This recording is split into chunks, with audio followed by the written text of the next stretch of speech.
Now, for the audience who doesn't know, David and I met each other back in college when we were going to Loyola University, Maryland together.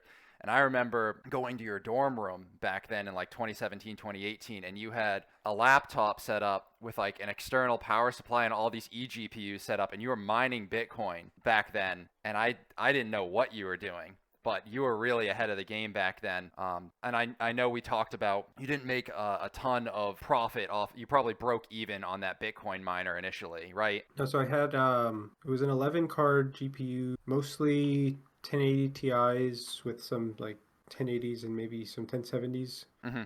I would say most of them were probably water cooled, which allowed me to get higher memory overclocks with the same like power consumption. Yeah, so it would get up to like 120, 130 degrees in that second bedroom that I used to run it out of.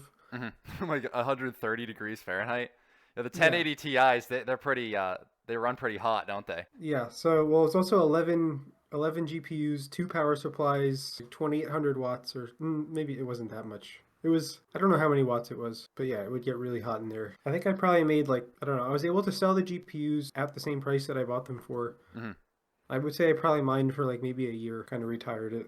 Do you remember what you sold those 1080 Ti's for? Because the price has just gotten so inflated these days. I mean, you probably bought and sold those for like maybe what, $200, $300 a pop, if that. Oh no, I sold them all for $800.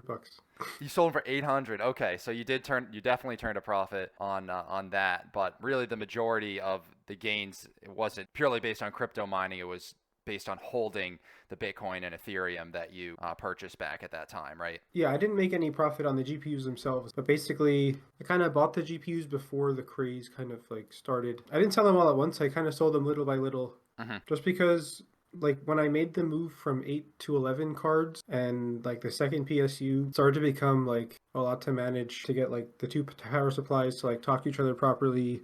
Oh, yeah. What software were you Um, using? Was it like I don't think NiceHash was available back then, right? no, I would just use Ethermine. Ethermine, gotcha. And then I tried like dual mining. Ethereum is memory intensive. Hmm. So then you could like potentially mine. What were they? There were four that people would mine. Coin was one of them. That's still around. There were like three other coins that you could mine on the CPU. So you could like dual mine for a little bit of extra income. It wasn't much, but it was like something. And that was all on dorm room electric, right? So you weren't actually like paying for the additional electric cost. No, I was. So I Oh, was. okay. I lived off campus senior year. But the electric rate actually. So in Baltimore, the electric rate there was actually the lowest that I've had. So I think my electric rate in Baltimore was 6.3 or 6.7 cents per kilowatt hour. Oh man. Even now, I pay like 7.3 per kilowatt hour. I know you're closer to like 28 or 30. Yeah. It's definitely a struggle up here in Maine.